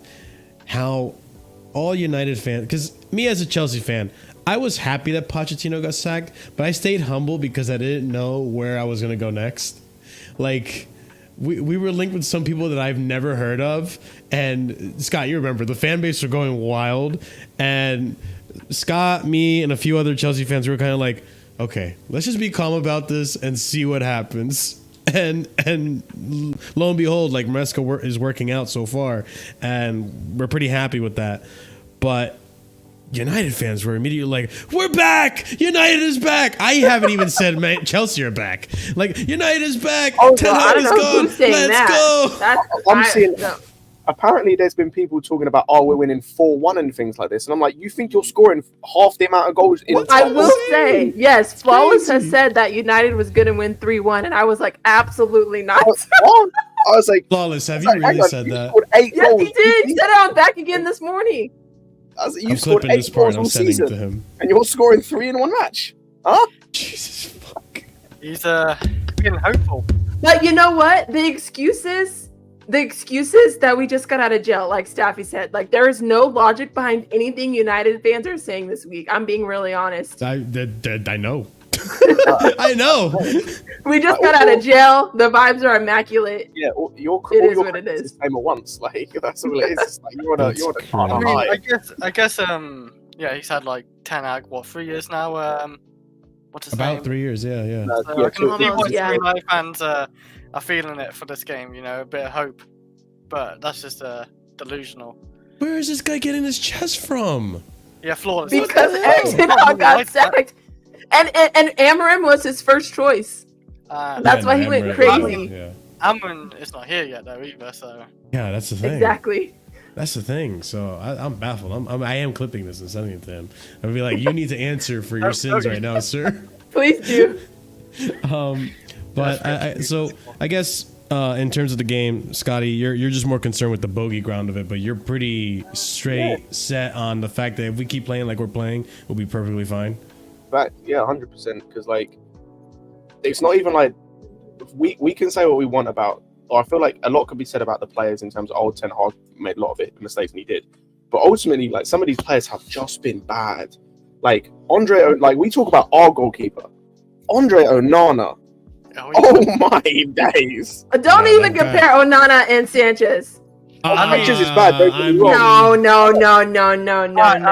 Sanchez cost us 20 mil. How much did your guy cost us? 4 times that price. But like, the thing is, we've seen Onana can make the same mistakes as Sanchez does. Maybe less frequently. Not kicking wise.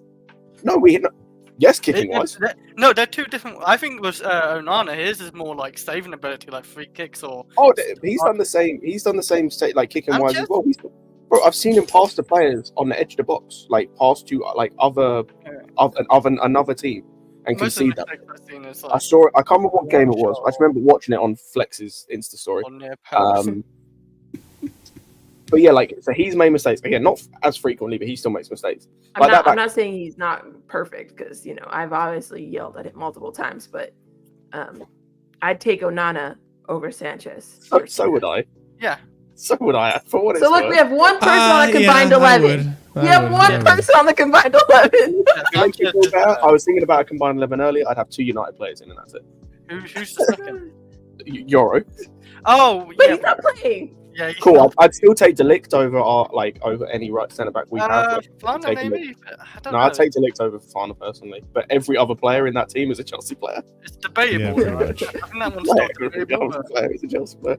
But yeah, like, and their defense can still make mistakes. As I said, I think Delict's good. I think Martinez doesn't have mistakes, but he is the hot. Like, bro, how Argentina actually? I'm surprised that Argentina, when they play him and Romero together, finish with a centre-back partnership. Yeah. Like they are 2 of the hottest-headed men I've ever seen in my life. Yeah. Like, Martinez versus Jackson is going to be insane. Oh no! It's going to be. It's going to be a fist fight.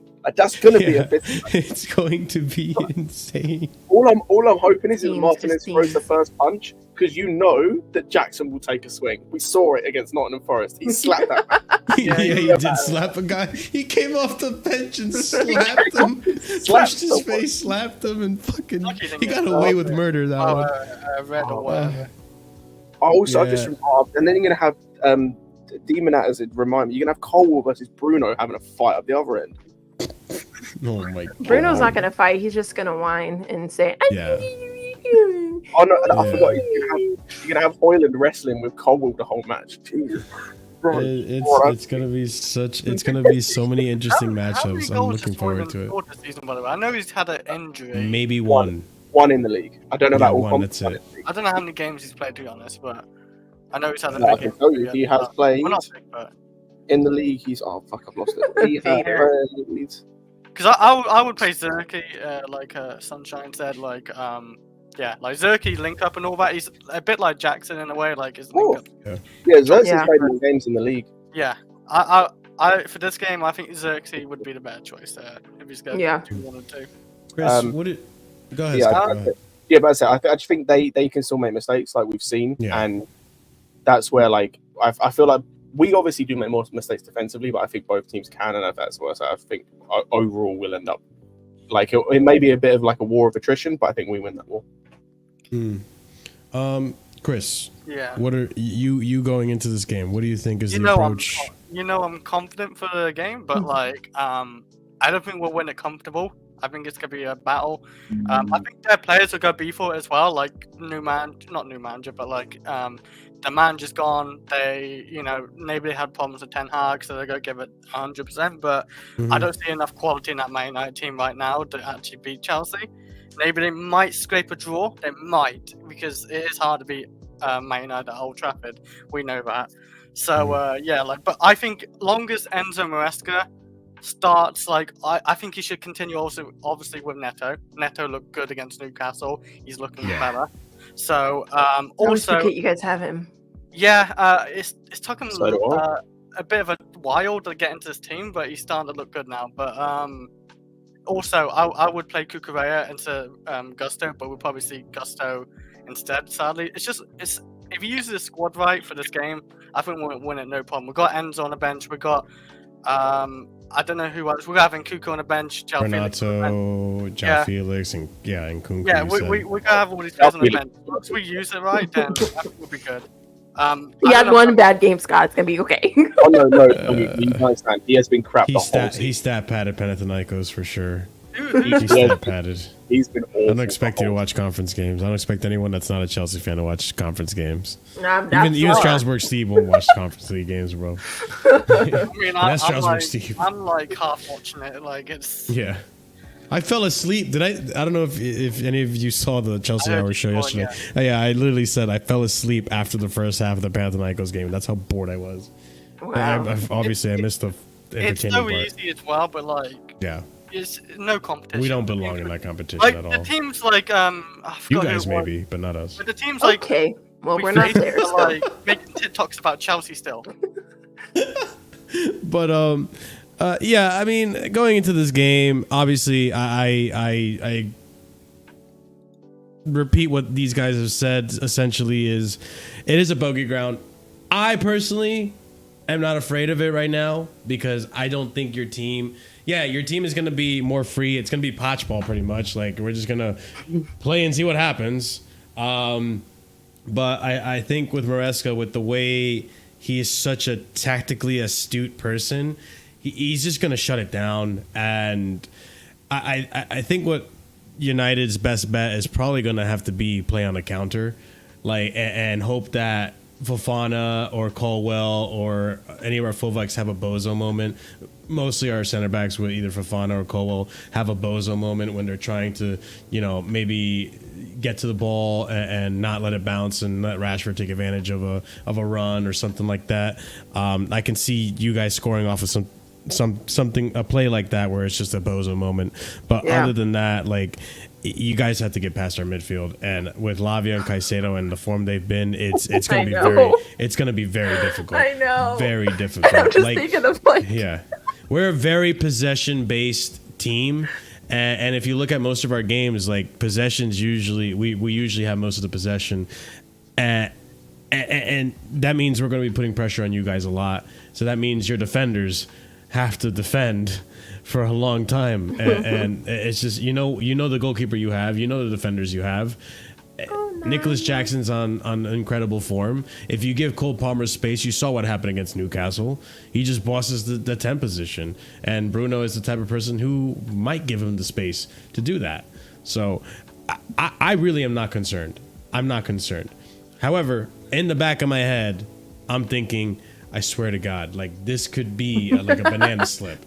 Because every time I come into these games with chest, and then whether it be Casemiro with a last-minute header to rob me of my, you remember that one, right? Yeah. Who could forget it? Or whoever the hell else, Rashford counterattack goal or whatever. It's just ridiculous. Like United always seem to find a way or whatever, but I don't think they're gonna find a way this time. No McTominay this time either, the saviour. I was about to say the same thing. No McTominay this time. He's doing bits, by the way. He's actually doing bits in. He's actually been good at Napoli, and so has De Gea, and so has Fred, and most of these other players that you guys got rid of. Palestra was the one that scored a goal against us in Panathinaikos. Yeah. So like I don't know, United's kind of a curse. Fred's Who knows? still mid. Like we're not like saying Fred. No, Fred's been really good. I can't lie. Yeah, but it's not like Turkey League. Come on, like it's not Premier League or even Serie A. But the point is, they're not. These players aren't as shit. If as he went back to Premier League, he's getting we cooked. thought they were. I wouldn't. I wouldn't take him. Like I wouldn't even be surprised. And I wouldn't take him either. But they're a lot better. Like if he went to play for someone like a Wolves or a West Ham or something like that, like he would probably cook for them. Yeah. Yeah, and I believe it because I'm seeing all these United players move along and have better careers. Oh yeah, that one's so questionable, but that's Lopetegui tax. I'm not gonna lie, and the fact that you should get a trophy this season for getting the sack before Lopetegui did. Who is United's wild card actually this time? Maybe tried to get a result against Chelsea.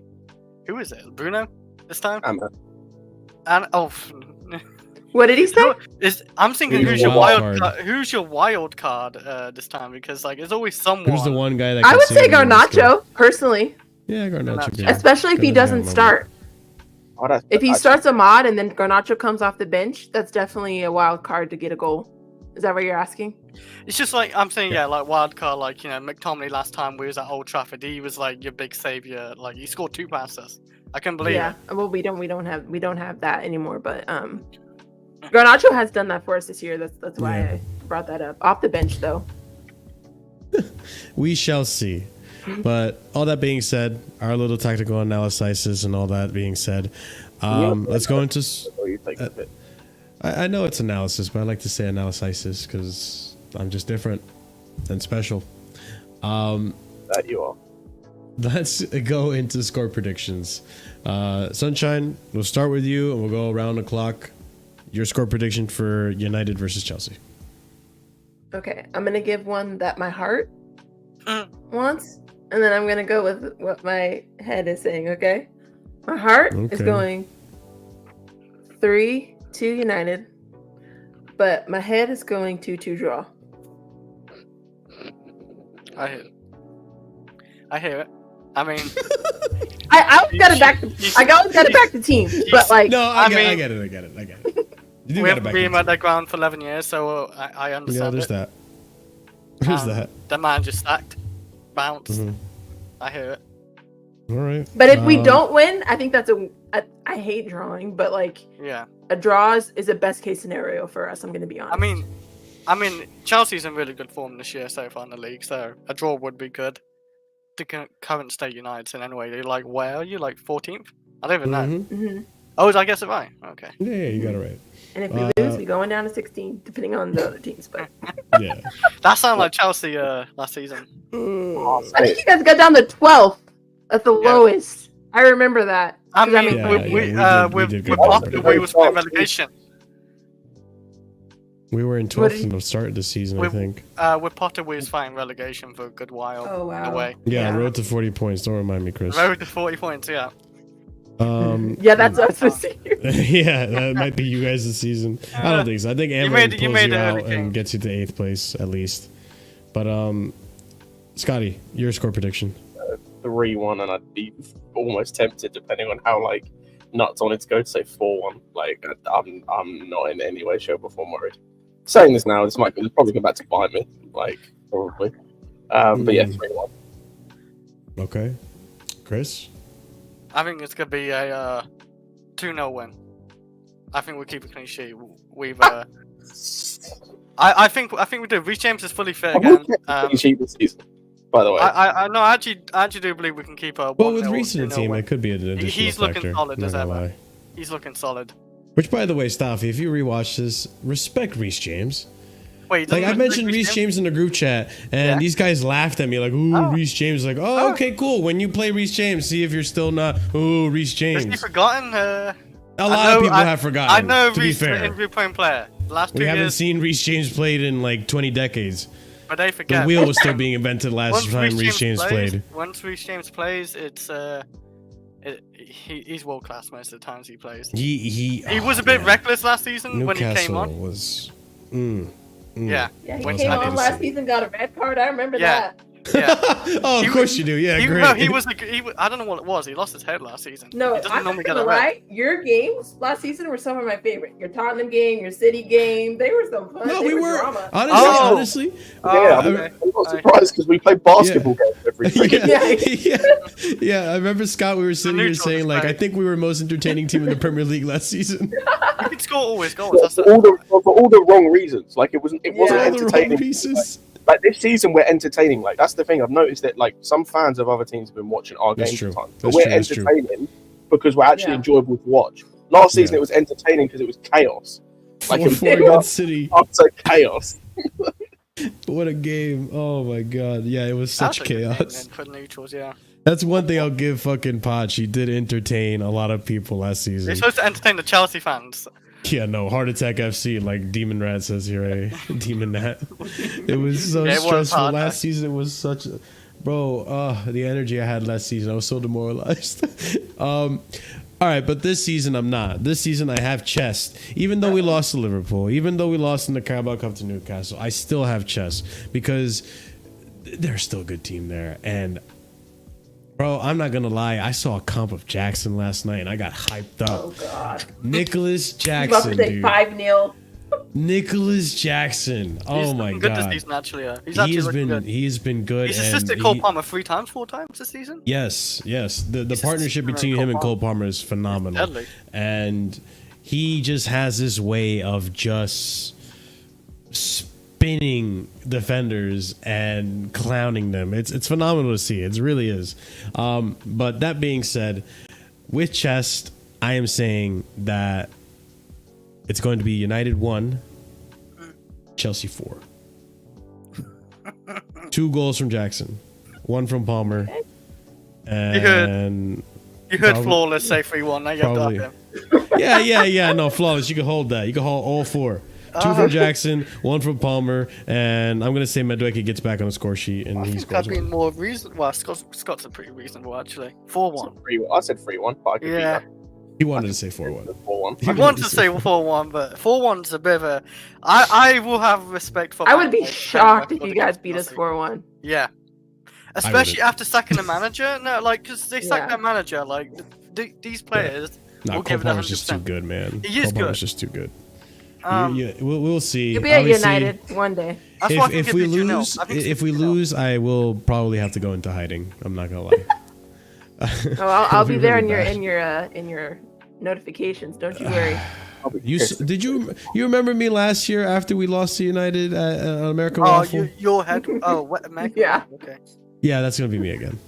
But it's not going to be me again because I'm not going to lose. So there we go. That being said, actually losing I'll lose my head. I will lose my head. But that being said, ladies and gentlemen, that's the show. We're going to wrap it up. Sunshine, thanks for coming on. Obviously, before we go on, Staffy, big up to Staffy for coming on. Check out his channel down below, his link tree. I believe he's got to go on a panel or something right now, but big up to him for showing up and adding his part to this preview, and also big up to you, Sunshine, for making your debut on Casually FC. It was nice having you. It was a great discussion, obviously. So absolutely, thanks for having me. Of course. It's nice to meet you too, Scott and Chris. I enjoyed it. Hope to talk to you again soon. Sure. I mean, Sunshine, do you want to shout out anything before we close it off and raid Sarcasm City, who I have to question now? Yeah. So you can find me pretty much everywhere, Sunshine FC. Just talk about United. I am going live soon tonight, probably like an hour, to talk about the match again on my channel. So come hang out there if you want. But yeah, I'm looking forward to a weekend of football. Should be fun. And thanks again. Like the video, by the way. Smash the like on the video. Over 100 of you guys here. Let's at least get to the 50 like mark. Scotty, Real Chris, thanks for joining. You guys already know how this works. Smash up the like button, like I said. Subscribe to the channel if you haven't done so. links in the description for everyone's channels, including Sunshine, who will be streaming later tonight. Be sure to go and show her some love over on her channel and all of her other content as well, TikTok, and I think your Twitter's in that link tree as well. Also, be sure to check out Staffy, who was in here earlier today, giving us his perspective on Ruben Amorim and Erik ten Hag getting sacked. And check out the memberships, because it helps out the channel tremendously. It keeps the lights on here. It keeps the lights blue. And if you are a proper casual and higher tiered member, you get a shout out at the end of every match, or at the end of every stream. Distracted because Sunshine doesn't like the color blue. She's fucking red color over there. EE, Hassan Nawaz, Dark, Adrian, Suleiman, and Scott. Big up to you guys for your support. Big up the members. Very much appreciated. And big up to the rest of the members as well, who love to come in here and support. So yeah, and yeah, right here, Prime with the link as well. So we're going to go ahead and raid Sarcasm City. We're going to also interrogate him, even though he's doing a basketball stream. I will leave a note there. But yeah, guys, we'll see you again. I don't think I'm going to be streaming tomorrow. I don't really have enough for a Casually Chelsea show. So we're probably just going to stream for the game on Sunday. So be here for the reaction to the game on Sunday. Be here to celebrate victory, sweet victory with us here at Casually FC. And if you want to come, Sunshine, and be in the stream of shame, she might be there very win. I don't think you want me to be here for that. If they win. If they win. Well, at least we have one team we can sort of cheer for. Well, you cheer for USA, but I'm kind of done with Poch. But you can't escape that, man. Yeah, I can't. I really can't. So poor Marshall. Poor Marshall. Yep. It's the worst. But ladies and gents, raid message right there. Copy and paste it. We'll see you over on not Casually FC. I'm sorry, Sarcasm City TV. As always, have a good night. Stay casual. Peace. GGMU.